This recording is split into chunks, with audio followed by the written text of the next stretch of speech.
So imagine being part of the next technological revolution, a breakthrough that's so powerful it could change the way that we solve the biggest problems in the world. Quantum computing isn't just a science fiction anymore, guys. This is D-Wave Quantum, QBTS. Okay, it's a leading quantum computer company, and they're starting to really get a lot of traction in the market. They've had explosive growth in 2024.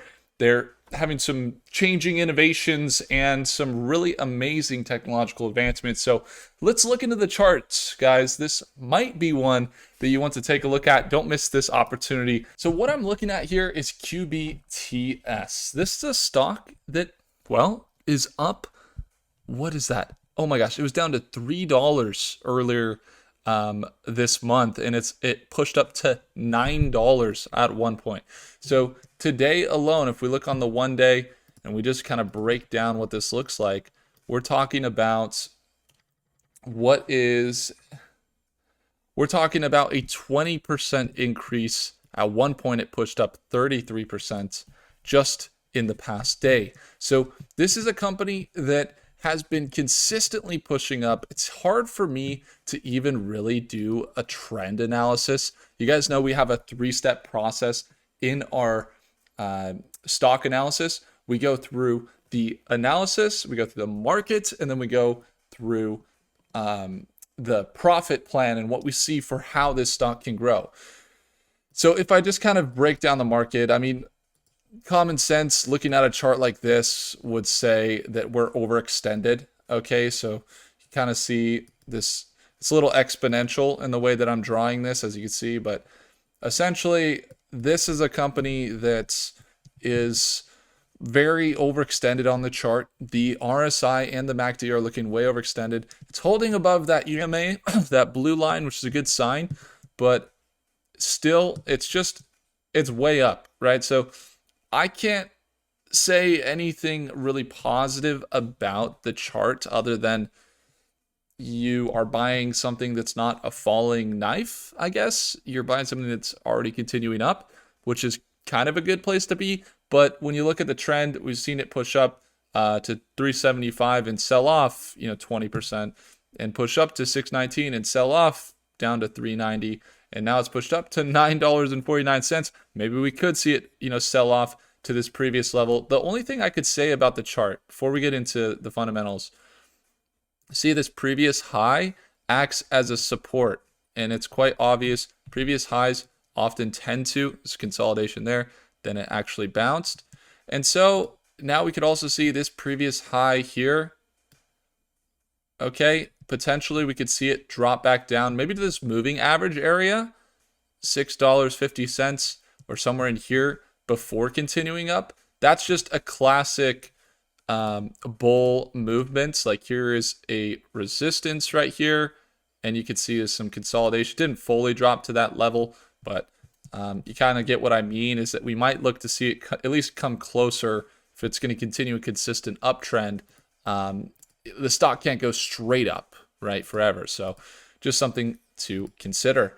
So outside of the technicals that look very bullish, but also pretty risky, it's very on the overbought side right now on the technicals. Let's take a look at the company itself. So we're looking at some of the news here. It says D-Wave to deploy second US-based Advantage quantum computer at new Davidson Technologies global headquarters. So Palo Alto, California, and Huntsville, Alabama. Those are kind of the two spots that we're seeing. If you're wondering, what is this company? Okay, they have a quantum computer. Who do they work with? What is it like?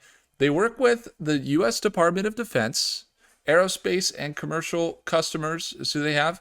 Okay, and they work with Davidson Technologies in that indirectly. So Davidson Technologies is a company that's been around for many years in the aerospace and really military. You can see right here, it says Davidson has distinguished itself in aerospace and missile defense industry with an outstanding reputation for performance. So they're working with basically the U.S. military in that regard. So you might think, hey, that's probably a good thing for the government to have. It says right here, increase efforts to accelerate quantum computing adoption and technology among government agencies, especially in the area of national security, which makes sense.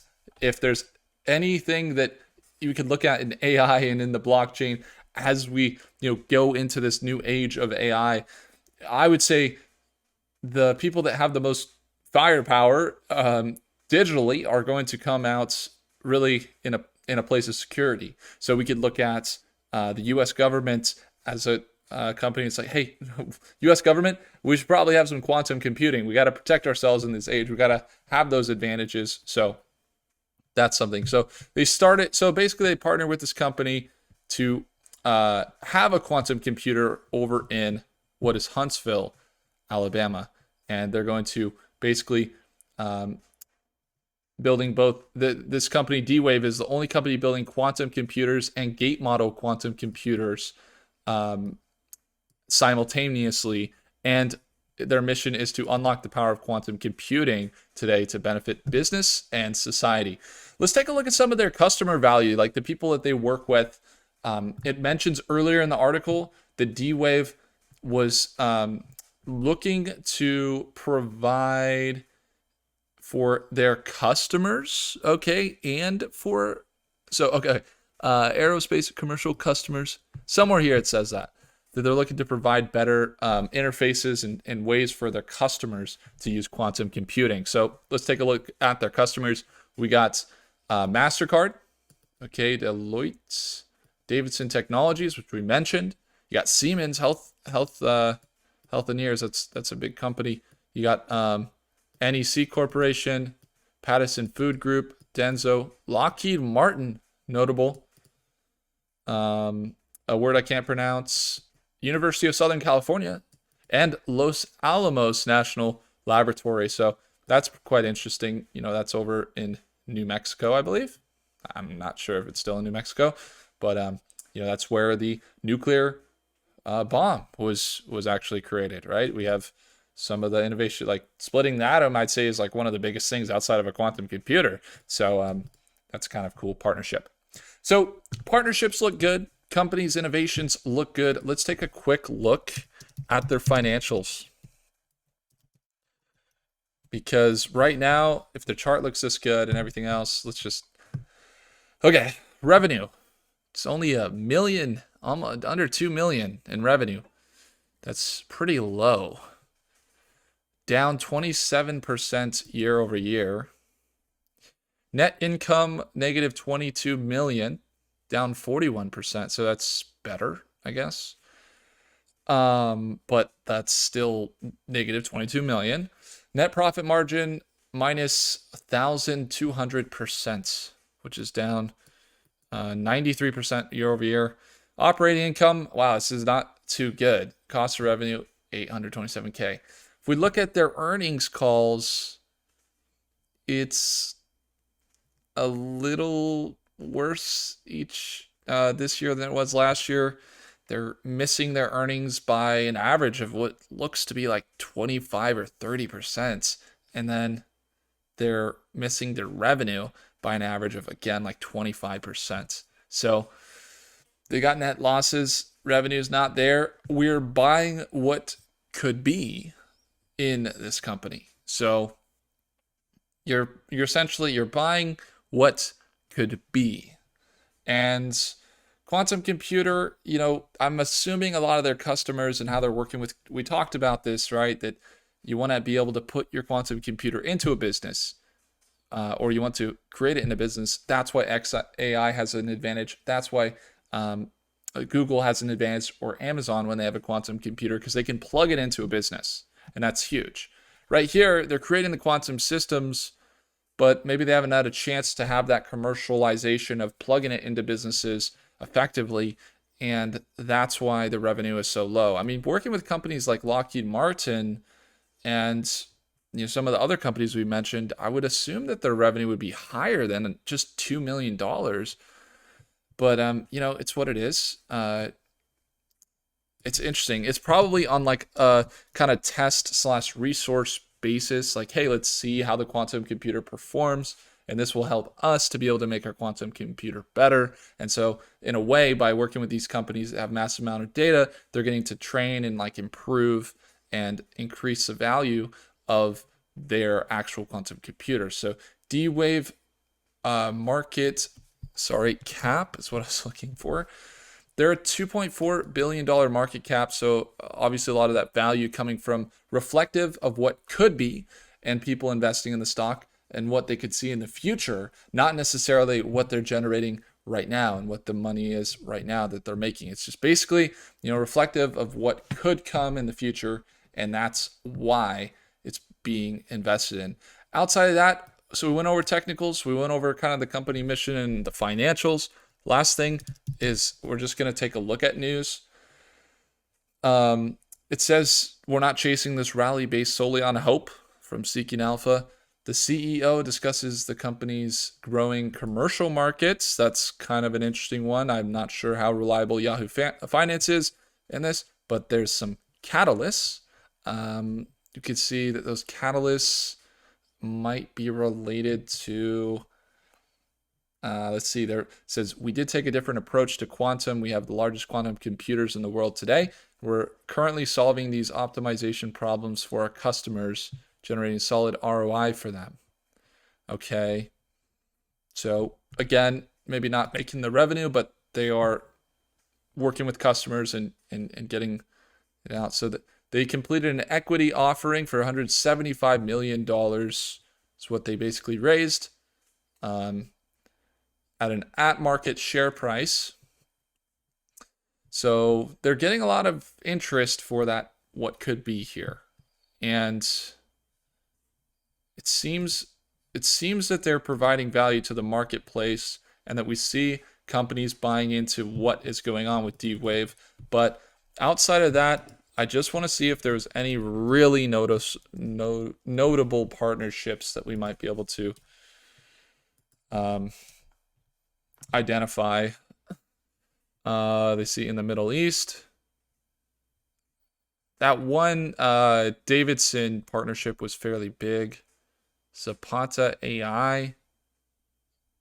Yeah, we saw the Davidson contract. Yeah, I didn't see any outside of those companies, any really notable. I'll have to look at that Zapata AI. I'm not really sure. We can look at, is it Zapata AI? They're partnered with D-Wave. Okay, any other notable? Yeah, MAG Aerospace. Okay, that's nice. I like that. Didn't see anything else. Generative AI clouds is what they do. Okay. Yeah, so they partner with U.S. Special Operations Command and an aerospace company, which is kind of good. So they're in a nice field and there could be potential. But the revenue might not be there for a long time. It's just kind of the technology that they're developing, which I understand. So I'll keep you guys updated on the stock. It seems like there's a lot of growth happening. Obviously, I would imagine it's going to pull back some before we see it continue up. If it's going to continue up, I'll see if there's any catalysts that come out. We'd be looking for those big partnerships with other companies potentially, or at least having a growing customer base or some revenue outside of just stock purchases, but something related to maybe sales or projections for their sales, or maybe some sort of new business model that they can fit into their business. So I'll have to do some more research on the company as well, so I can provide you guys with the best info. What are you going to do? How many times have you seen a stock like this that looks way too high and it continues up? It does happen. Or are you saying, hey, I'm going to buy the dip as well? Let me know in the comment section down below. If you guys want to watch me trade live every single day, today we were trading live and we traded what was Rocket Lab. We're up a little bit over $836. So if you guys want to watch me trade companies in tech and AI as well as quantum computing, do check out that second link down below. For a limited time, we have the $1 a day offer. If you want to get in, really have a crushing 2025 quarter into 2025 and invest in some of these growing tech companies effectively and watch me trade live, I would encourage you, check out that second link down below. Simply take a look. Thank you guys again for watching. I appreciate you all, and I'll see you in that next video. Take care. Oh, if I earned your thumbs up, hit that like button. Do consider subscribing. See you in the next one. Peace out.